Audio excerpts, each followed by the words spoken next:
Very important, brothers and sisters. A strong person to build themselves, take this advice. Wallahi, we've tried it and it works tremendously.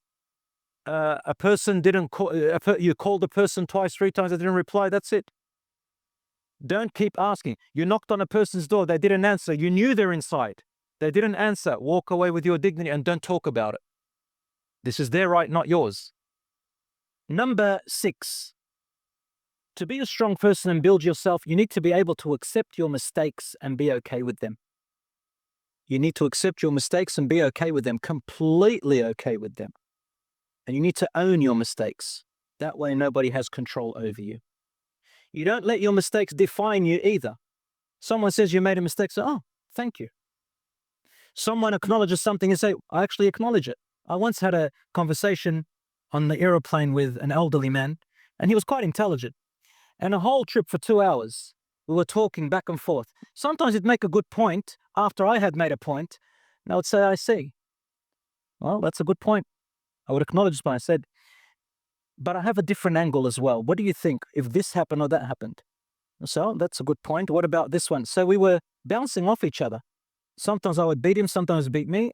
In the end, alhamdulillah, I beat him. But we were going through the whole big talk.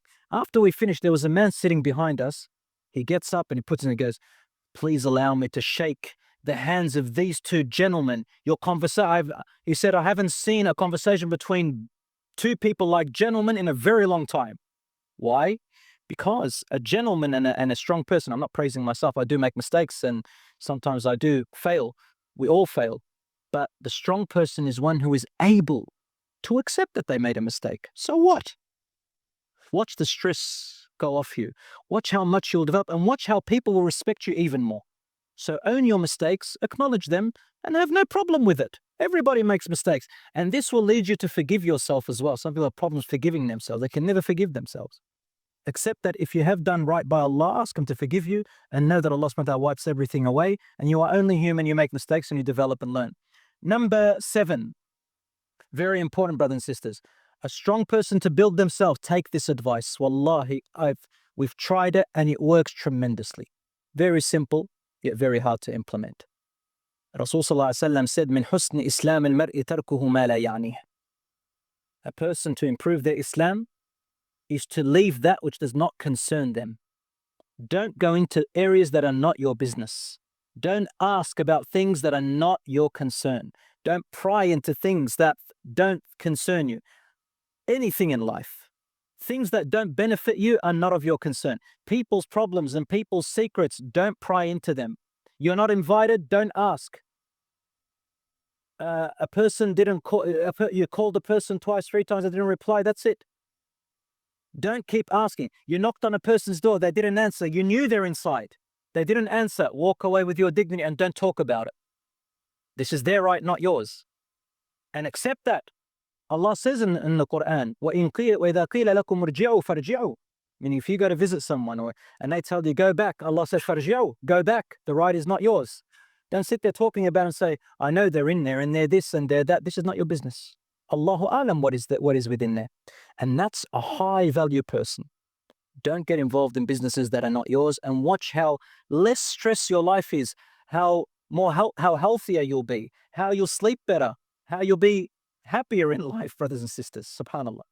Number 8. Easy to say, a bit hard to implement for some people. Avoid as much as you can jealousy, envy, and comparing yourself to and competing with others in the wrong way, for the wrong reason. Competing with others for the wrong reason. Competition is good, but not for the wrong reasons. Jealousy, envy, and competing with others for the wrong reason will destroy you, my brothers and sisters. It will destroy you. And number 9 goes without saying. The modern person knows all this. Your diet, your exercise, and your sleep. 3 things. All of these are in the Sunnah. And maybe one day we'll talk about this in detail. Your diet can make a difference in your energy levels, your esteem, how you feel, your moods, and your health.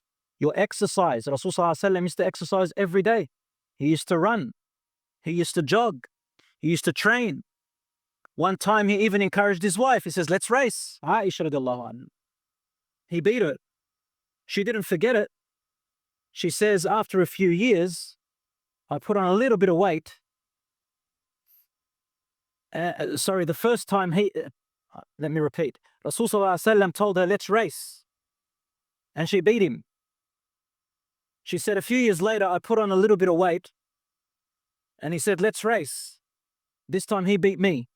Obviously, the first time Rasul Sallallahu Alaihi Wasallam let her beat him anyway. But he's engaging in a nice relationship and also doing exercise together. And she said, oh, it's not fair. I was a little bit lighter that time. And he was laughing, saying, no, we're equal now. You beat me last time, now me, 1 for 1. We're equal. Now we're equal. So that's how Rasul Sallallahu Alaihi Wasallam was. And once he tapped one person on his stomach in the salat, he was moving, making the line straight, and he just tapped one person whose stomach was a little bit protruding. He was joking with him. And when Rasul Sallallahu Alaihi Wasallam was about to die on his deathbed, he came out and he said, anybody who has anything that I owe them, that I've wronged them in, come and take your right now. And this man said, Ya Rasulullah, one time you hurt me, you tapped me on my stomach. Prophet Sallallahu Alaihi Wasallam lifted his shirt up, of course, over his belly button.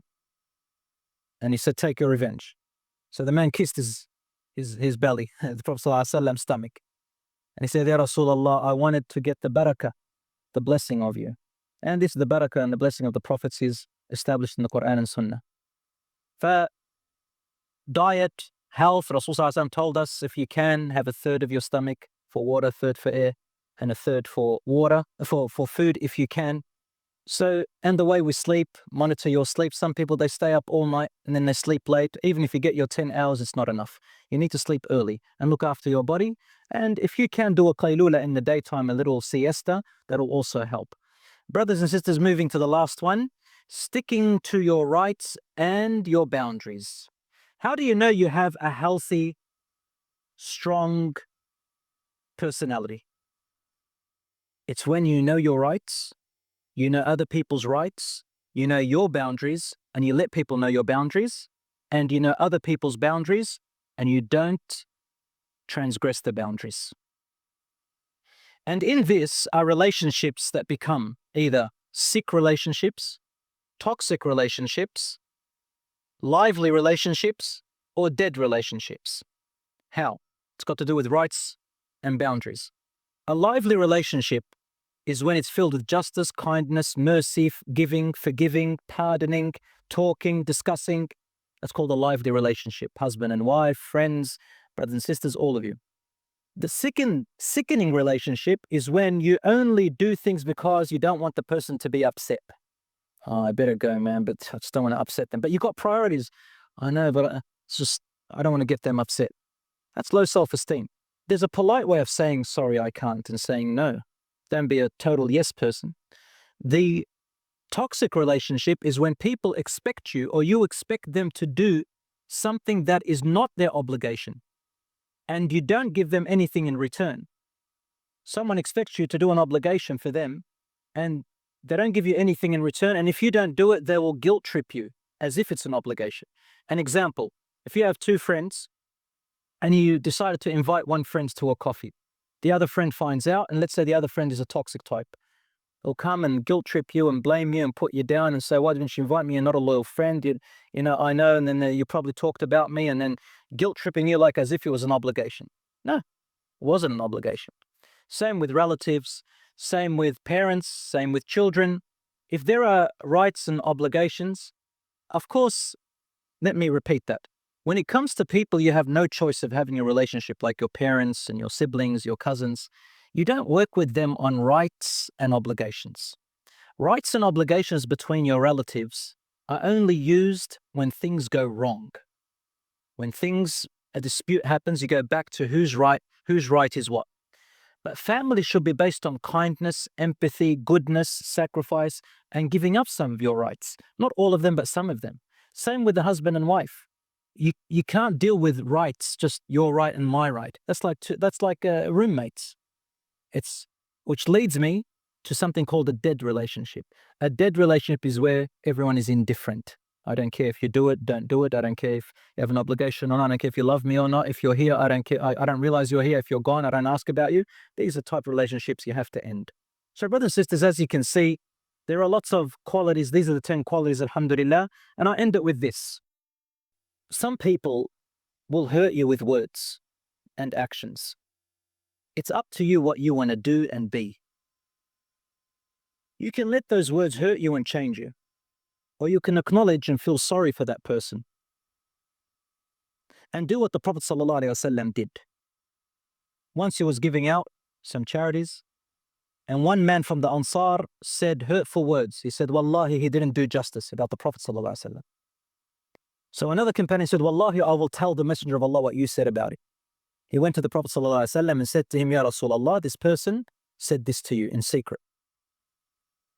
And the Rasul ﷺ said, he got angry. Why did he get angry? He got angry because he's talking about the Messenger of God, that he is unjust. That's got to do with religion and Iman. But then he calmed down and said, لَقَدْ أُوذِيَ مُوسَى بِأَكْثَرِ مِنْ ذَلِكَ فَصَبَرَ. Moses was harmed even greater than that by his people, but he remained persevering and patient. So choose your battles and keep your character good. Finally, brothers and sisters, smile. A person with good, strong character is able to smile. A friend said to me they were at uni and they had a presentation in front of the class. And one day a friend got up and was giving the presentation. They were nervous. Everybody staring at them with a blunt face. And this person, who I know, was smiling to the presenter and saying, and just nodding their head and smiling, encouraging them. After they finished, that person never forgot that favor that the friend did for them, smiling and encouraging them. Everybody loves when people motivates and encourages, and smiling goes a huge way. Rasul ﷺ used to always smile, used to always be cheerful, and it releases beautiful neurotransmitters in your brain and your body, such as dopamine and endorphins and serotonin and all these different names, which de-stress you.